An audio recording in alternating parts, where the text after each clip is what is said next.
Bismillahirrahmanirrahim. Assalamualaikum warahmatullahi wabarakatuh.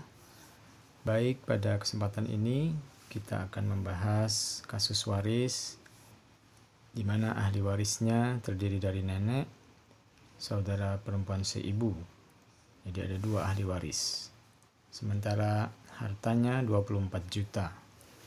Berapakah bagian masing-masing? Untuk mengerjakan atau menyelesaikan kasus ini, seperti biasa, pertama kita lihat tabel faraid untuk mengetahui berapa bagian atau farad atau furud ya masing-masing ahli waris.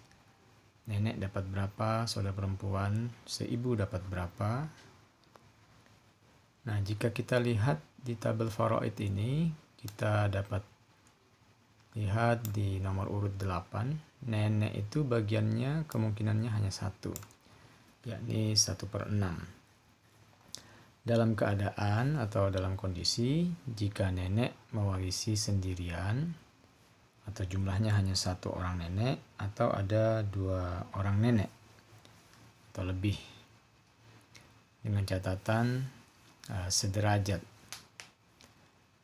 Nah, kemudian jika catatan lainnya, jika nenek tidak mewarisi bersama ibu atau nenek yang garis kekerabatannya dengan si mayit lebih dekat.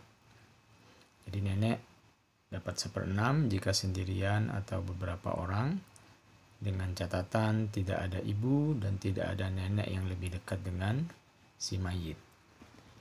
Berdasarkan tabel tersebut, maka kemudian kita tulis bagian nenek di kolom kedua ini, di bawah kolom bagian atau furud atau farad.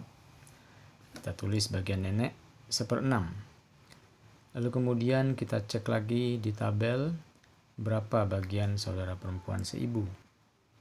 Nah, di tabel ini kita lihat bagian saudara perempuan seibu berada di urutan 11 ya.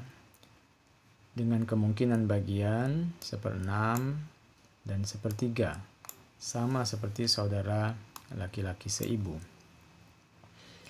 Nah, 1/6 itu jika saudara perempuan seibu atau ya saudara laki-laki seibu itu seorang diri.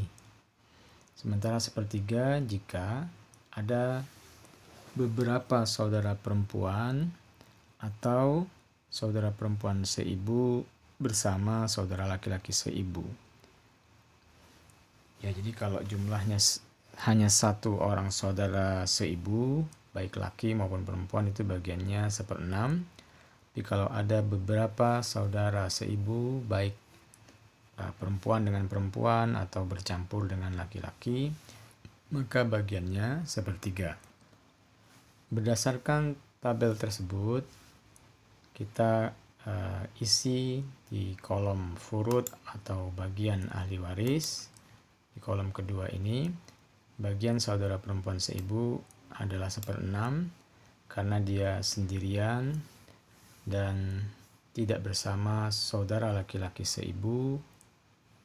Juga tidak ada ahli waris yang menghalanginya, misalnya bapak atau kakek atau anak-anak dari ahli waris.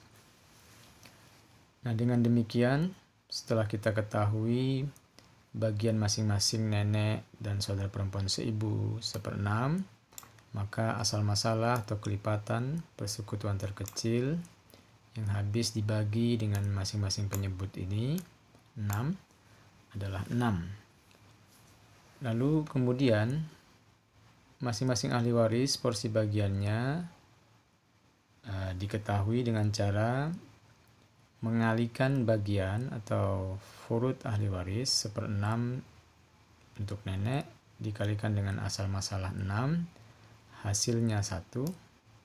Demikian juga dengan saudara perempuan seibu, dari bagian 1/6 dikali dengan 6 asal masalahnya sama dengan 1.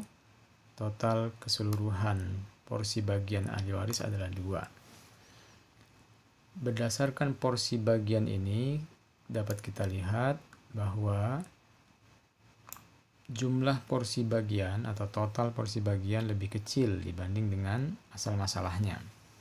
Hal ini menandakan bahwa harta warisan jika asal masalahnya tidak dirubah, maka nanti akan ada sisa.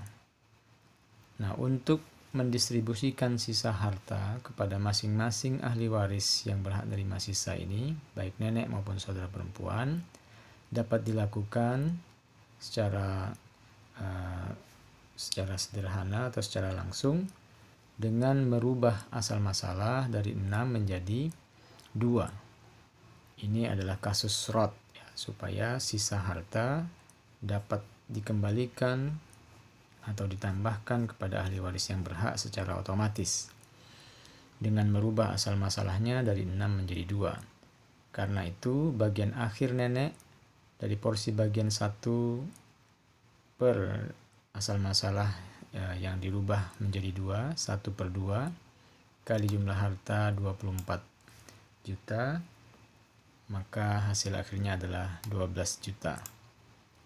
Sementara saudara perempuan seibu sama, dari porsi bagian 1 per asal masalah 2 setelah dirubah karena ini kasus srot, dikali jumlah harta 24 juta, maka hasil akhirnya 12 juta. Dengan merubah asal masalah dari 6 menjadi 2, ini secara otomatis sisa harta sudah ditambahkan kepada masing-masing ahli waris dari bagian yang seharusnya mereka terima. Demikian pembahasan kasus ini, semoga dapat dipahami. Terima kasih. Assalamualaikum warahmatullahi wabarakatuh.